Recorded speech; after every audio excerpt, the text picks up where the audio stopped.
I'm Julie Carr. Woo!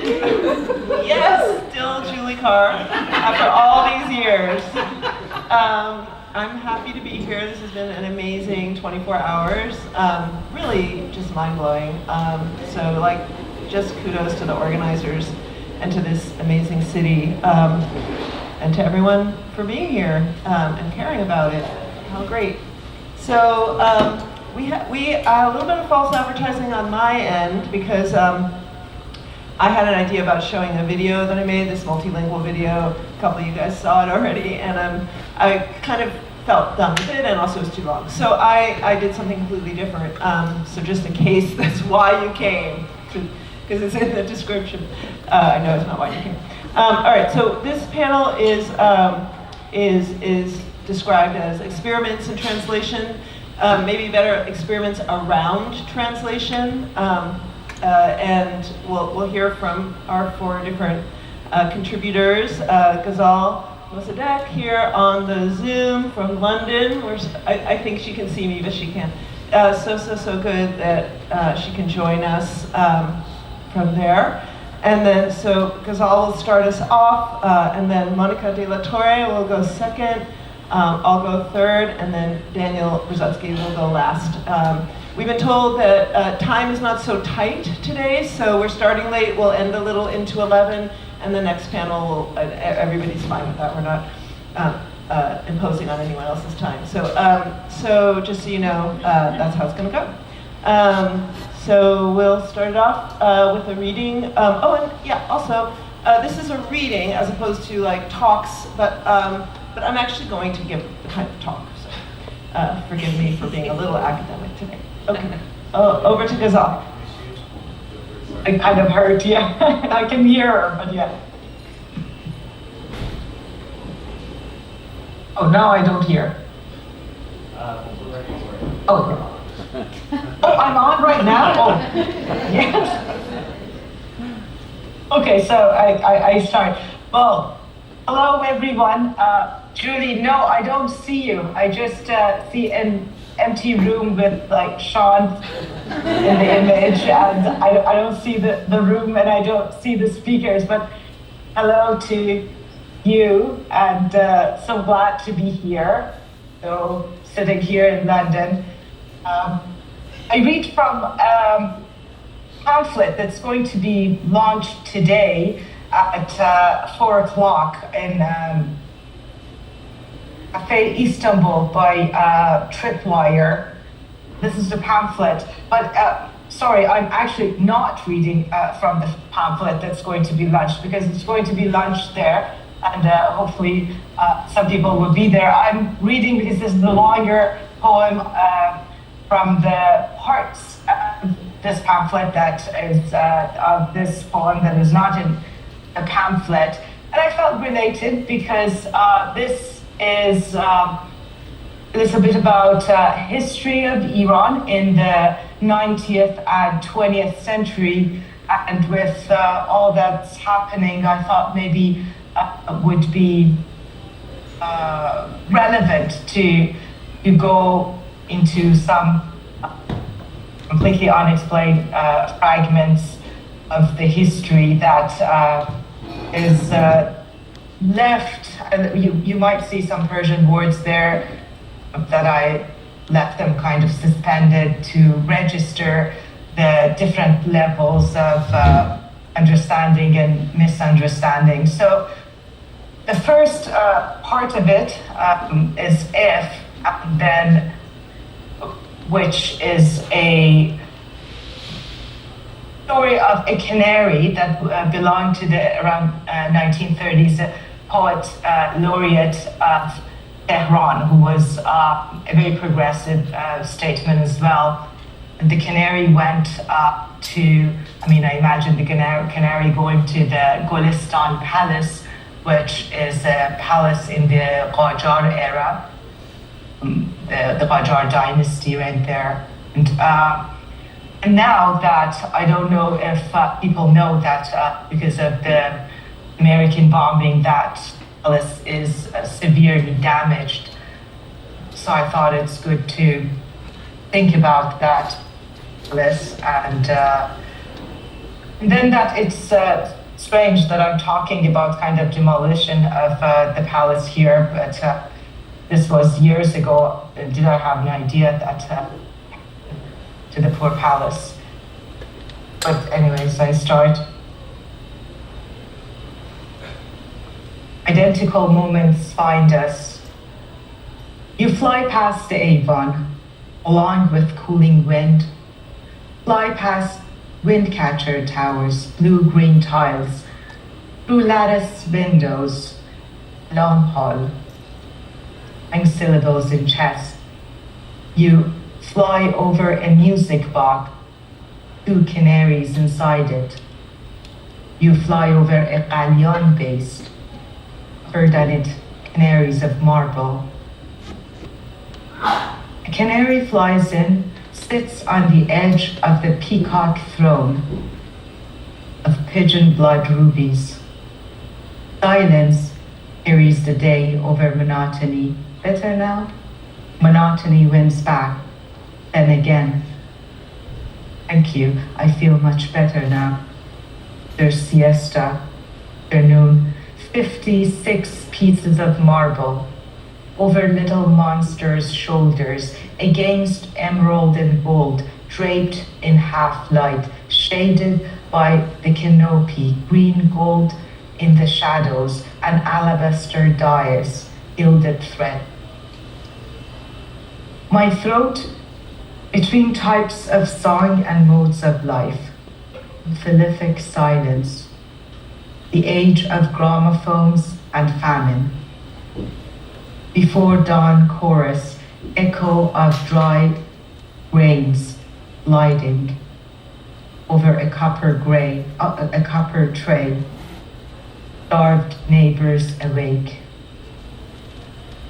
All you hear is the sound of inside, vibrating body, inside ears trained well to catch the light of inside, flames and reveries.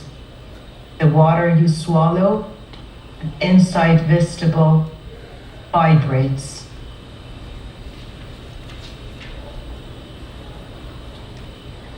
Candlesticks of pure gold, emerald, spinel, and diamond.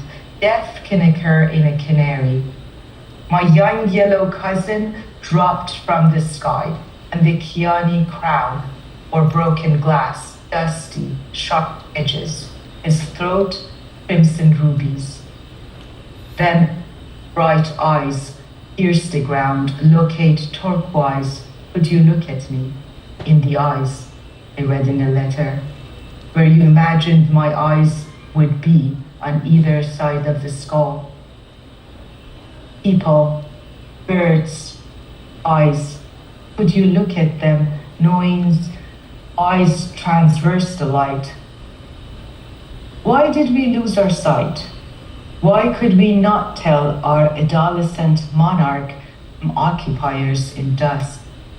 If not because we reverted to the sound of a slow breeze moving between the grains of wheat they all hoard in the basement? I said famine. The velvet green emerald said light, and the heels of Saturn didn't say much. He bled from the shin. Then Bahor saw 2 enemies, each pulling one end of a noose around the Mome Vatan's neck. The wretch struggled. Then Lenin was the one to cut the noose first. But then, still, could we talk about nooses and leashes when eyes refract beams and inside and outside alike? An obsidian, too many angles consume the light. Light and diving glass.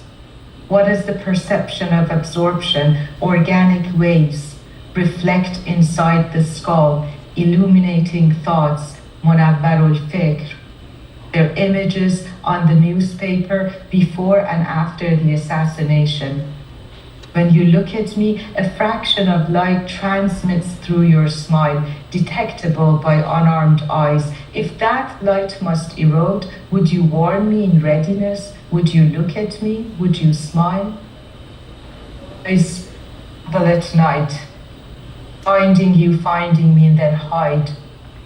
Fear stays still, or collective fragility. No, the only reason I mean to say, the only reason that I'm not hiding, nothing of me is left to hide. Growing up in rubble at famine time, there was a light, I remember. Then coming to 1920s, we didn't know who to admire more, Lenin or Stalin, Torre or Mussolini. You think it's bad? There was typhus too. That was before sunset. Then the light stayed in the eyes of birds, emeralds and turquoises.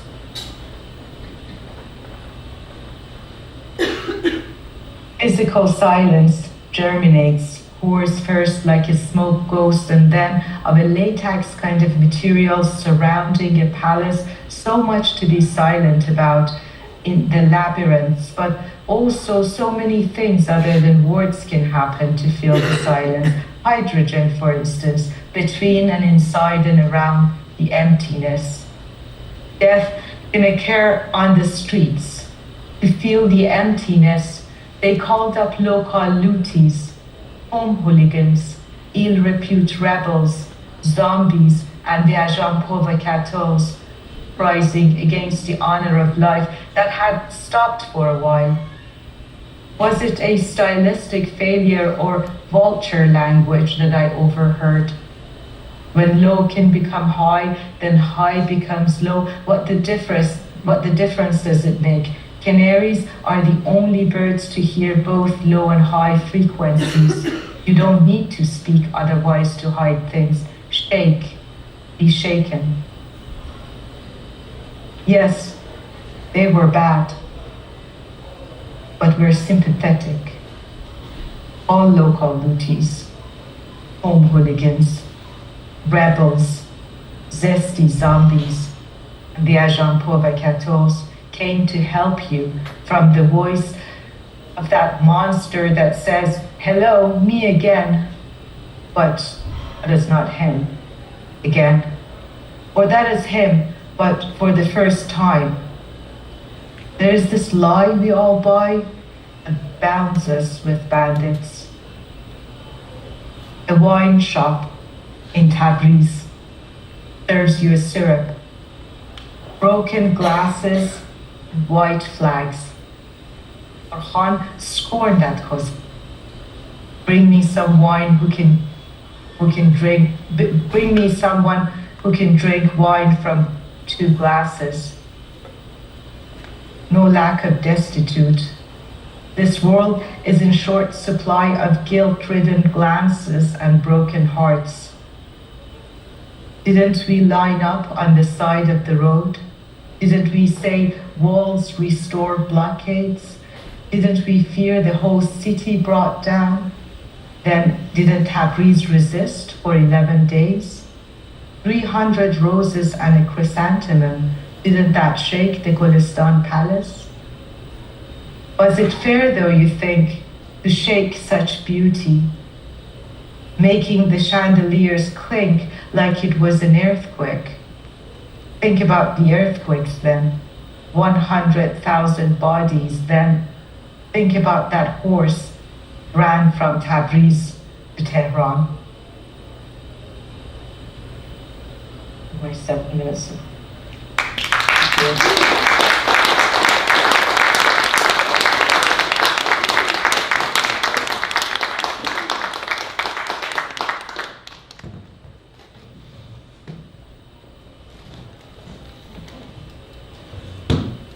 Sean, can we start with the first slide, please?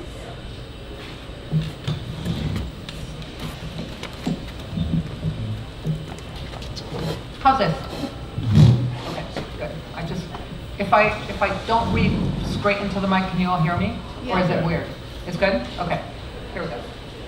I will be talking about a poet who is in this anthology that I co-edited, Women in Concrete Poetry. And the poet is Anna Hatherley. She was born in 1929 in Porto, and she died in 2015.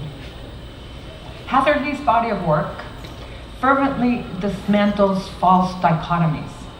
For her, a commitment to innovation does not shun tradition, but rather reads it anew, and concrete and conceptual modes of writing do not preclude lyricism.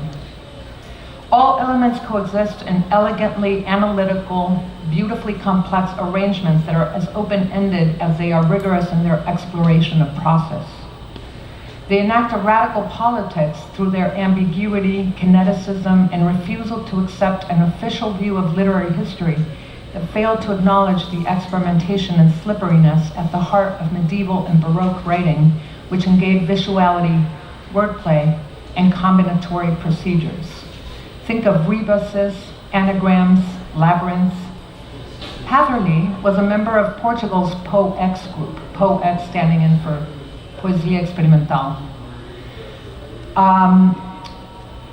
This group of writers and artists thrived in the 1960s during Salazar's Estado Novo, and of their relationship to history, she writes, Portuguese experimentalists had to specify their anti-fascist position by practicing a poetics of denial of a decaying past defended by the system, and instead they found themselves advocating for an experimental tradition.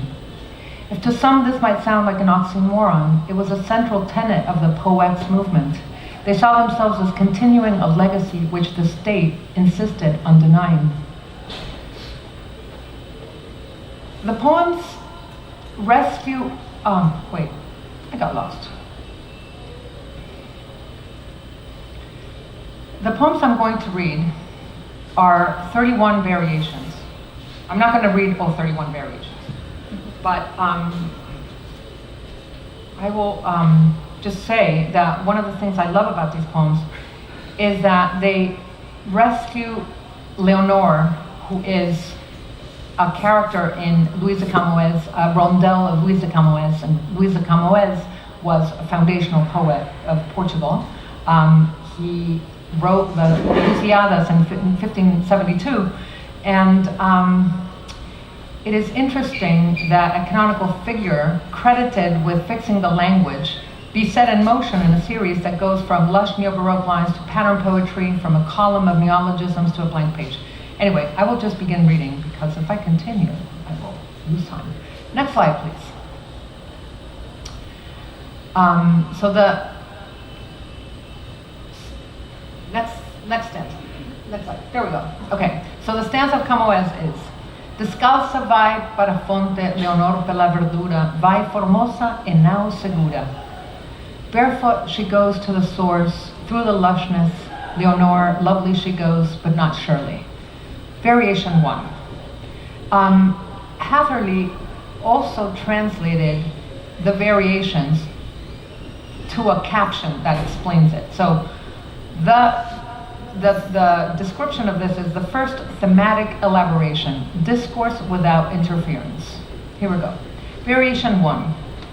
Morning happens when in the apparent movement of succession of days and nights, the earth all of a sudden shines on the sun, not so suddenly, though since the day happens slowly, everything happens slowly, though only all of a sudden does it become real and sudden. Everything is what was happening slowly until the moment it burst into sudden reality. All of a sudden it is morning, just like all of a sudden water flows from the source, and is suddenly intermittent like the day. The source is a sudden intermittence, a phenomenon explained by the principle of the Pythagorean cup, and all the magic of a source turns suddenly into the flow of the larger pipe of a system of communicating vessels, whose primed siphon allows for the passage of the lovely liquid from one vessel to another, existing due to its flowing and the origin of the flowing origin, and like Leonor, it is a product of the succession of days and nights, and the fact that she rises from bed where she lay intermittent during the dark night, and suddenly the source, the day, and Leonor erupt. She steps on the cold ground vessel where the lushness is born, and at the tip of her fingers the filaments of the leaves, veins shudder, and Leonor shivers, and her nerves shudder until registering the sensations and the message of lushness is in the origin of her motor nerves transmitting orders through her body, and the beautiful muscles of her leg bent backward, of her thigh upward, of her belly inward, of her shoulders forward, and of her head downward. And her orbicular muscles receive the message of lushness, almost shutting her beautiful eyelids, and her pupil contracts, and a tingling in her breast hardens the pink blossoms of her nipples. And all of this happens in the intermittence of the mechanism of sensitivity, solely because it is morning and the day rises and water springs from the sources and there is lushness. Next slide, please. Variation 2. Sean, is there a way to make it bigger? You don't, you get an idea, but, okay. Thank you. Variation 2. Variation of the first thematic elaboration with requisite rhyme. When Leonore, naked in the morning, wakes and senses that lushness, sister and the loveliness of sources and of lushness, reaches out her foot to step on the ground barefoot, and shivers with lushness from the loveliness of morning, the first gush from the source of lushness, her bare foot shivers from the cold like the faces of lushness, shiver opening their mouths to the cold breeze of the morning, sure like the source, sure of the lushness of dawn, and naked like Leonore excitedly through the lushness, and as lovely as the source erupting all of a sudden like the day reaches out her bare foot to get up from bed from the deep of night in which the sources, the lushness, the loveliness, and Leonore unsurely rises on her way to the lushness, and in the lushness gathers loveliness. She goes to the source naked. Variation 3. Next slide, please. Synthesis of variations 1 and 2 with multiple readings.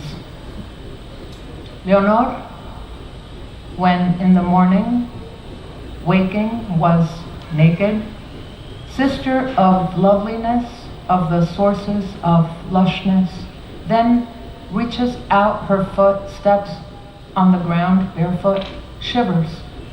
First, the breeze, cold, sure, the source erupts suddenly. The day from the bed, from the deep, the way of night rises, Leonore. Next slide, please. Variation 5. Maximum synthesis of all previous variations. The source steps towards the verdure, Leonore poor. Variation 6. Going to the source, lovely and not surely, barefoot towards and the Leonore, the lushness, and read goes. Thematic and formal atomization. Variation 10. Next slide, please.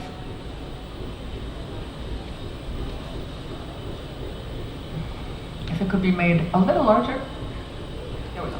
10. This is unintelligibility becomes meaningful due to a process of harmonic sonorization.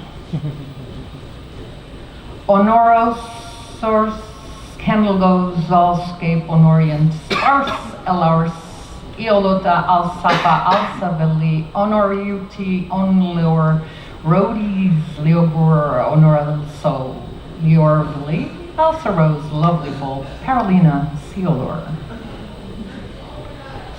Variation 11. Third elaboration. Absolute circumscription of the theme's elements. Process of removal of semantic content through syntactical alterations. Elements of the theme become autonomous. Barefoot she goes to the source. Leonore through the lushness. To the source she goes surely. Leonore and not lovely.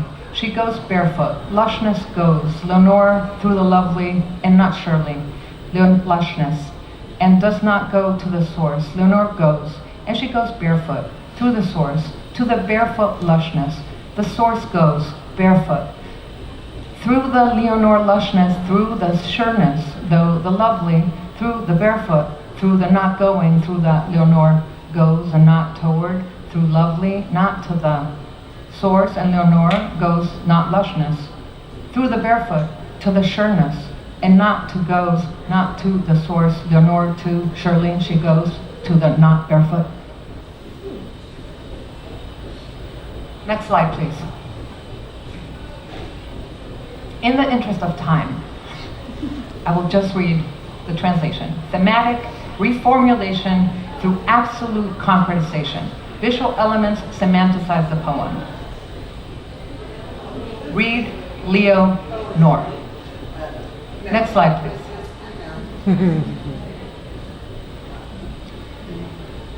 Variation 15. Thematic reformulation through absolute concretization. Visual elements semanticize the poem. Next slide, please. Variation 16.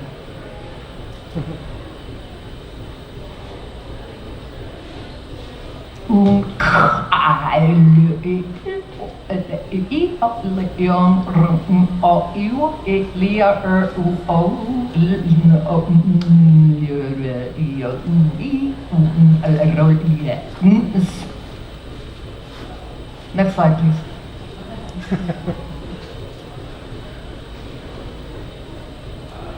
Absolute distancing from the image.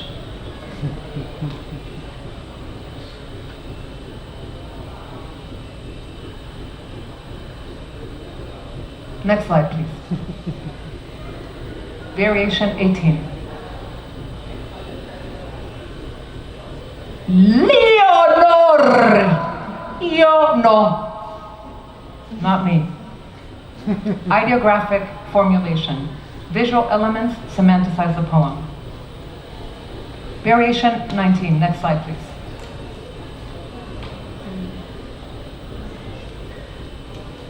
Unintelligible due to the fact that visual elements semanticize the poem absolutely.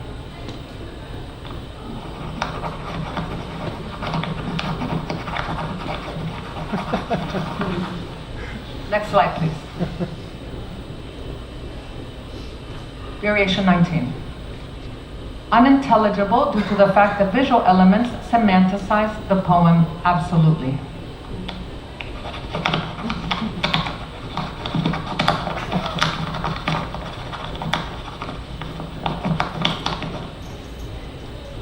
Next slide, please. Variation 21. Fourth elaboration of the theme. The poem is semanticized critically.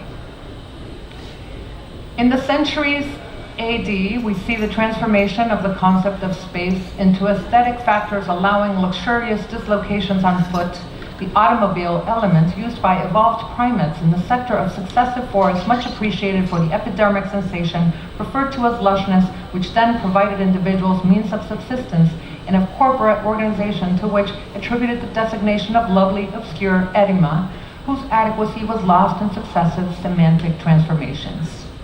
Leonore, age 65, Latin, C. Chris. Next slide, please. I'm not going to read this, but it is the second iteration of variation 23, process of critical removal of semantic content through absolute agglutination. Unprecedented reading proposition. Next slide, please. Variation 31. Variation on the eighth elaboration of the theme. Obscuring of sense due to formal and logical constraints. Leonorana. Leonore, a reading, loyal and literal, emerita devotedly already to sense, ominous in the color, but since no name is sense except during sleep, no, to read her name itself is all, or refer to what's been read here, being the R, and thus the loyal and literal settles, and the ominous normal for the Donna, owning it beyond reading Leonore to read Leonorana. Thank you.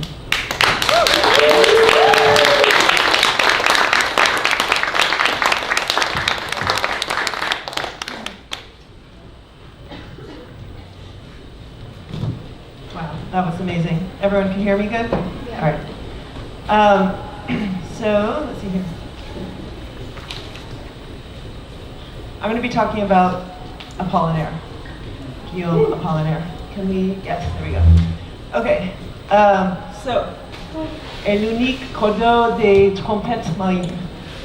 This is the only this is the only one-line poem in Apollinaire's 1913 Alcool. Apollinaire added chantre, is its title, or singer, to Alcool at the proof stage, almost as an afterthought or as if an answer to the lines that precede this poem, which I'll get to. To attempt to translate this poem, which is a perfect Alexandrine, packed with puns and associations, one critic called it a riotous multiplicity of double and triple meanings, it is necessary to experiment. So just to look at these four translations reveals that something is very odd. And the solitary chord of sea lutes, and only one in the world, chord ocean horns, and the single string of water music, and the soul-sounding chord of the trumpet marine. That's ours. I want to say we're the only ones who kept the 12 syllables. So I'll quickly point out some of the puns and homophones and other complexities that might lead to these different translators in wildly different directions before talking about the glaring difference at the end. So starting with the first word, et, or and, immediately places us in a kind of unsettled status. What precedes this and? Is it the title, the previous poem, some unspoken thought? One French reader notes the homophone between a and e, which means hate or hates. And in that reading, the word is a verb, and its subject is the singer of the title, opening up the possibility for this to become a sentence instead of just a fragment. L'unique, meaning only or singular, holds lune or moon within it. None of the translators do anything with that. But perhaps the sound of l'unique led Anne Magritte to lute. Cordeau, which is a thin cord or string, like a fishing line, offers two puns in French, cordeau, which is a water horn, or cordeau, which is a body of water. And one sound association with accord, which means chord, as in music, and also agreement. And this pun with the musical term is obviously much stronger in English, but it's also there in the French. So Apollinaire called punning the springboard of poetry, and his interest in theories of simultaneity and fourth-dimensional geometry certainly leads to a refusal of any stabilized or singular meaning. Instead, even before we get into the trouble of the final term, the poem forces these multiple readings. It's permanently unsettled, like a sort of a mutation within its DNA, right? It can lead in so many ways. So what about this end, these trompettes marines? So the marine trumpet, or tromba marina, also called the nun's harp or nun's fiddle, was not a trumpet at all. You can go to the next slide. But a singular stringed medieval instrument used aboard ships to produce warning sounds or to calm the stormy waters and protect against tempests before the adoption of the foghorn. And I should say that some scholars say that's not true, but whatever, that's the lore. Its other name, which is nun's harp or nun's fiddle, seems to have arisen from Germany, where nuns reportedly played the instrument in churches to substitute for trumpets, because it sounds like a trumpet, I should say, which they were not allowed to play. I have no idea why nuns were not allowed to play trumpets. I was thinking maybe like nuns shouldn't put their mouths on things. So for whatever reason, it seems like the instrument carried religious significance. It was believed, this is a quote, it was believed that the sound of the marine trumpet could communicate with the divine and connect humanity with the supernatural. So other translators, you can go back to the first slide, chose to translate away the strange name of this strange instrument, adopting lute, horn, or just music as a replacement. But this de-estrangement is itself strange because Alcohol, the book, is packed with medieval, Christian, and folkloric references. the book is anachronistic in the extreme, back to the idea of simultaneity. We almost never know where in history we are. So this, I think, is Apollinaire's particular innovation, and what we might now call the sort of adoption of like the thick now, right? And inclusive of both past and future, of a now inclusive of both past and future. So doing away also with marine and replacing it with sea, ocean, or water loses the echo with mar in English and the hint toward mère, or mother, in French, which is another important through line and source of estrangement and loneliness in alcohol, as in Apollinaire's life.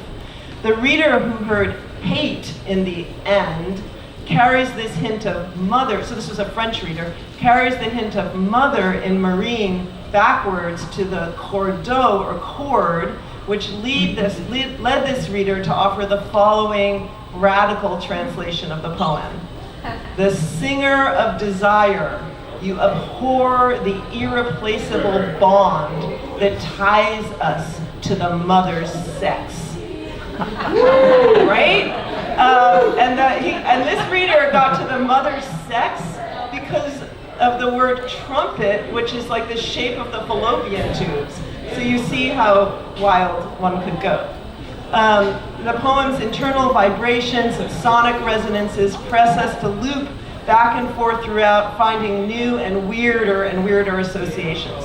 So I'm going to loop back now to the first word, the end, in order to end. So as mentioned, it starts with this immediate res, this end, or e, coupled with the knowledge, if you couple that with the knowledge that Apollinaire added the poem during the proofs, we should consider it as some sort of coda or afterword or afterthought to what precedes us, which is the totally weird poem Palais, or Palace.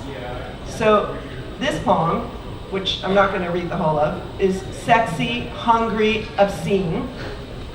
In Palace, the poet imagines penetrating the pearl-like asshole of the 12th century English Queen Rosamund, and later finds himself inside the palace being served a plate of his own brains. Whatever. I'm not going to get into it, but here are the poem's last lines. So if you is there any way to make that, so whatever, you can do it. These are some of the last lines. The kitchen boys brought out the meats, roasted dead thoughts of my brain, my beautiful dreams stillborn in bloody slices, my memories mashed into force meats. So he's literally eating his brain, and then it goes on a bit, and then, good God, cried these meats, warmed over marrow bones and pâtés. Where are my Pentecosts, my tongues of fire, my thoughts of all lands and of all times? That's how it ends. So the meats are crying out, and what do we make of this cry? What are they after? What is the brain that has become food after? What is it wanting? So is Jen here, Scapitone? Darn, this is for her. So in Jen's Scapitone's recent book, which is Poetry After Barbarism, The Invention of Motherless Tongues and Resistance to Fascism, she describes a transnational xenoglossic poetry written by illegitimate outsiders. Definitely Apollinaire was that. If you don't know his bio, you can check it out.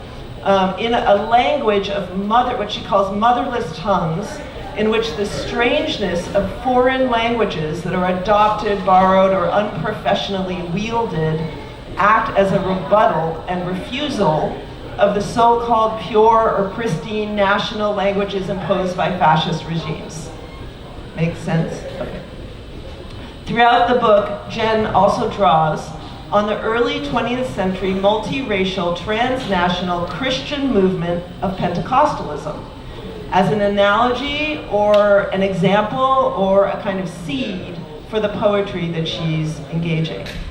As she tells us, whereas contemporary Pentecostalism is dominated by ecstatic glossolalia, speaking in tongues, the phenomenon of the Azusa Street revival, where Pentecostalism was born in Los Angeles, was represented as xenoglossic, in which believers were said to speak not in nonsense languages, but in actual languages that they had no prior knowledge of, Greek or whatever.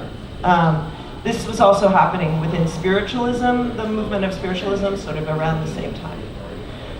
So the Pentecost, so I'm now not quoting from Jen anymore. The Pentecost refers to two different biblical narratives. So one is in the Old Testament and one in the New.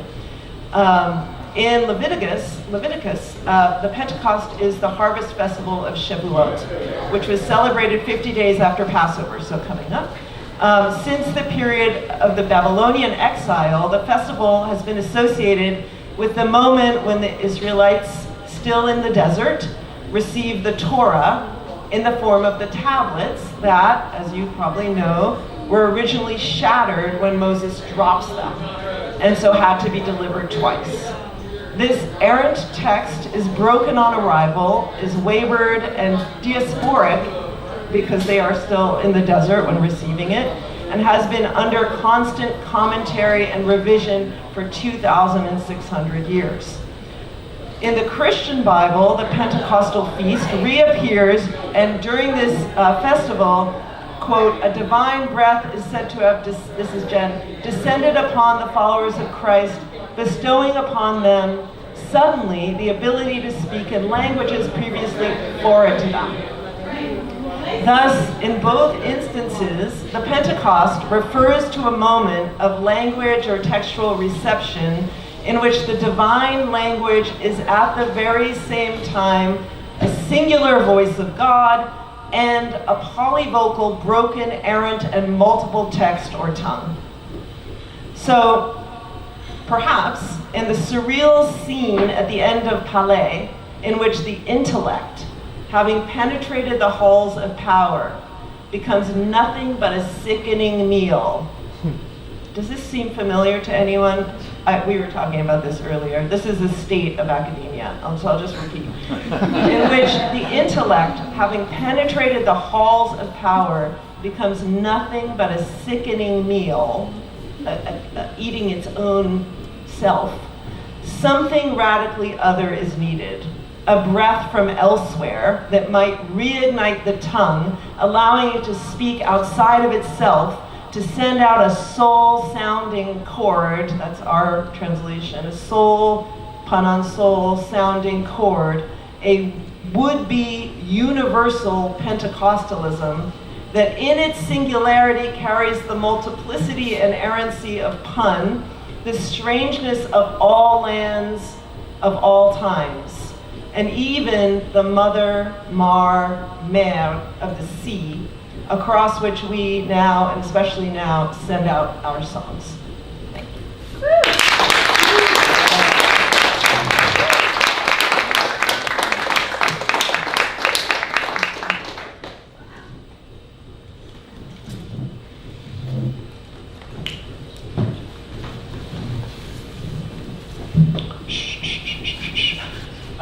Thank you. If you're here for the 11 o'clock panel, you guys let us running late. There's going to be another 12 minutes at least.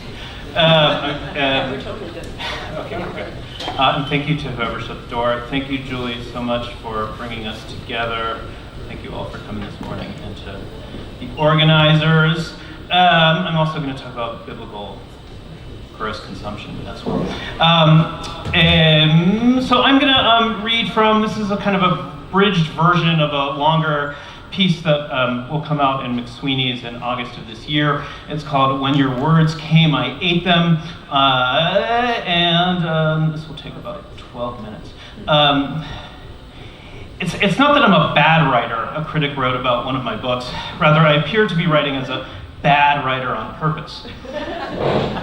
I never thought of myself as trying to be a bad writer on purpose, and while the critic did not mean bad as in good, she meant bad as in bad, I kind of liked the idea. And so after that, I decided that I should devote myself to trying to be a bad writer. So I wrote lots of bad poems, most of which I published in good journals. And in the end, I had no idea what good poems are and bad poems are, and I started to write a series of short stories about a translator who's translating a Chilean poet named Samuel Glusman, who also goes by the name of Abraham Dahlberg. In real life, I have a distant uncle who was a writer named Samuel Glusberg, who also also went by the name of Elian Espinosa.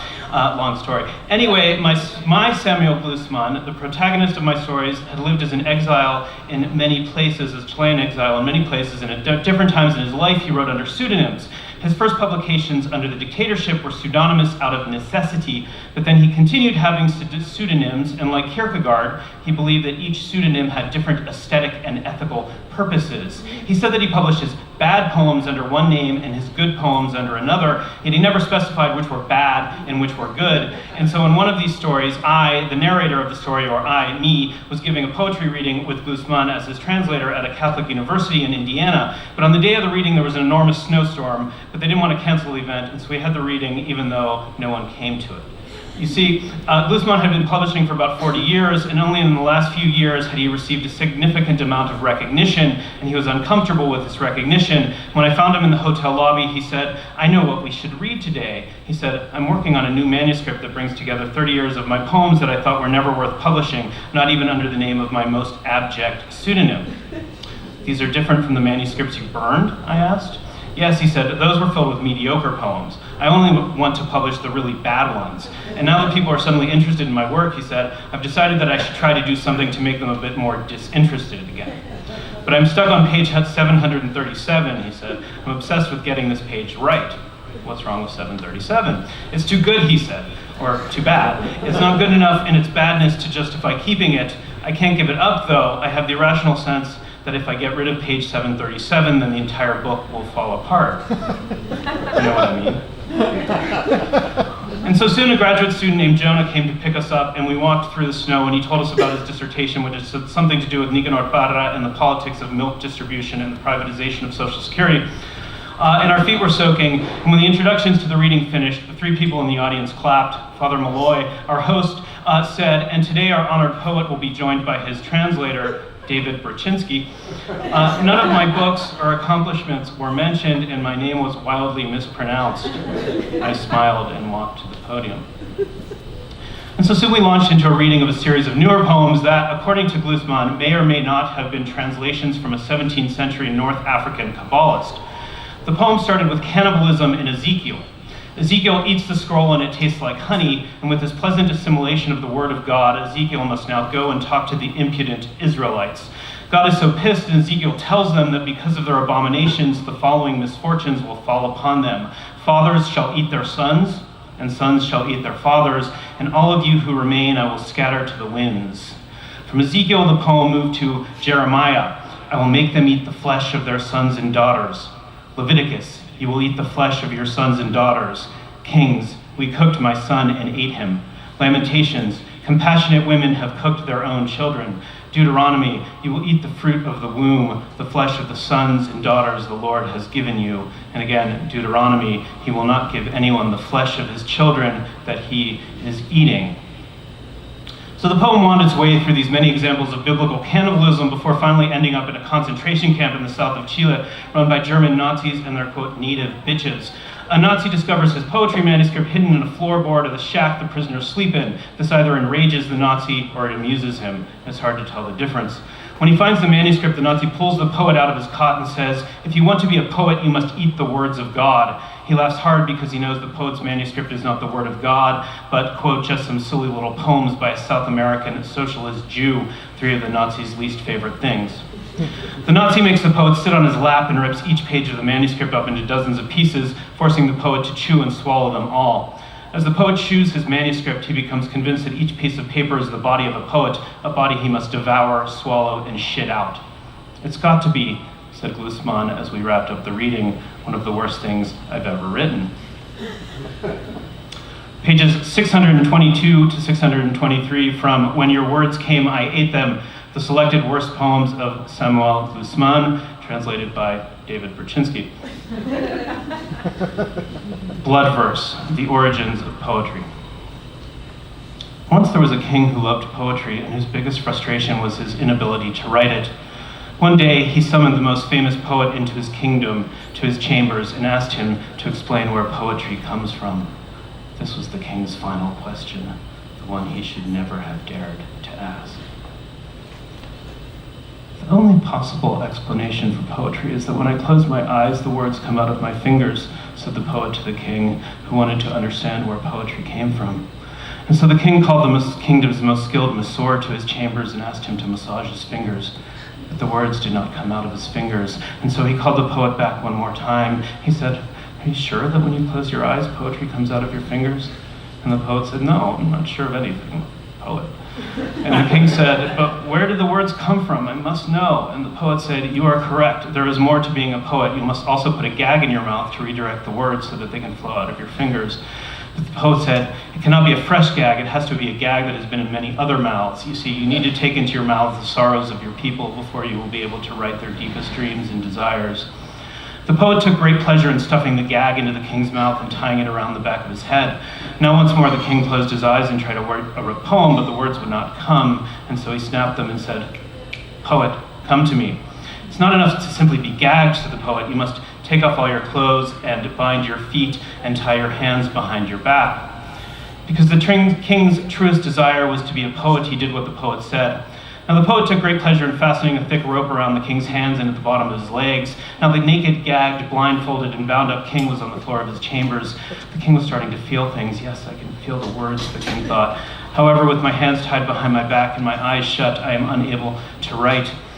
Not one for premeditation, the poet suddenly realized that this would be a great time to murder the king. He took the knife that he always carried in his sock, because you never know when, as a poet, you will be confronted by your fiercest enemies, and jammed the blade into the king's neck. The king's assistants did not intervene, rather they looked on with glee at their boss's demise. When the king was sufficiently dead, the poet lay down beside him so he could listen to the poetry of the king's blood as it spilled across the floor. The poet lay in the blood like an artist, letting his body absorb the poetry of the fallen monarch. So fast forward to the day after the poetry reading during the blizzard, where only 3 people came. Glusman and I were shooting the shit, and I agreed to translate the book of his worst poems, not all 900 pages, I'm not crazy. I told him I'd translate about 80 pages. The constraint of making the book as bad as possible allowed for a speedier resolution of linguistic problems I might have suffered over if the translation was executed under more conventional circumstances. I made quick work of a Neruda takedown called Ode to a Stranger's Foot. We collaborated on a translation of a decima about a cousin of Glusman's who lied about being tortured in order to apply for asylum in Sweden. Glusman then helped me figure out how to best or worst translate some truly heinous parodies of Paul Celan's Death Fugue and Anna Akhmatova's Requiem. As we ate rubbery croissants from the continental buffet, we discussed possible titles for the worst poems anthology. Glusman wanted to name the book after a long poem called The Protocols of the Elders of Chile. He also liked the title Fucking Chilean Poet. I suggested we name the book after 2 other poems. I liked either The Love Songs of Opus Dei or The Invisible Asshole of the Americas. We debated the pros and cons of each, and when I was on the train back to Chicago, Glusman sent me a text to say that we should name the book after one of the lines in the poem about cannibalism from the book of Jeremiah. "When your words came, I ate them." He said, "It's the perfect title. It will satisfy all of my poetic constituencies." Smiley face, smiley face, smiley face. I promised I would do a terrible job on the translation and have it finished in a matter of days. And I'll conclude with, these are pages 209 to 210 from When Your Words Came, I Ate Them, the selected worst poems of Samuel Glusman, translated by David Borzutzky. This is called Another Poem About Water. The well-dressed men accosted me as I left the house. They said, "We know you have water in the basement." I said, "I don't have a basement." They said, "We know you have gallons of water in the basement." I said, "I don't have a basement." They said, "Why would a man like you, a solitary man, a practically friendless man, need to keep so many gallons of water in the basement?" They said, "If you don't give your neighbors water, then you will be responsible for the demise of your nation." I was late for a meeting with the adjuster who was required to provide a cost-benefit analysis of my body before they would allow me to receive treatment for my heart disease and diabetes. "It's true," I said, "I do have a little bit of water, but it's not in the basement because I don't have a basement." "Then where is the water?" they asked. "You must tell us where it is or we will arrest you and take you to the tribunal, and surely there will be no sympathy for a water hoarder like you." I said, "I can show you the water. Do you have a bucket?" But it was useless because as soon as one of the men ran off to fetch the bucket, I opened my mouth and out came a half-gallon of water. I spat it onto the shoes of the well-dressed men. They said, "Why did you do that?" "I don't know," I said. "It's a neurosis of mine. I think that every poem I write has to be the best poem I have ever written." And I was afraid that if I didn't vomit out all of the water at once, then the poem would suffer from a lack of lyrical ambition. They said, "Where's the rest of the water?" I said, "I don't know where the rest of the water is." They told me to get on the ground, that they were going to write the best poem our language has ever seen on my body. One man held my legs and another held my arms, and one of the well-dressed men kicked me several times and said, "This, my boot on your flesh, is the best poem our language has ever seen." The man said, "You poets are like this. You provoke animosity with your lack of generosity. You only wish to preserve your own bodies. Your toilets are endless. Your children have the saddest faces. Your eyes are avaricious vacuums. Your mouths are the most miserable holes our nation has ever seen." Thank you.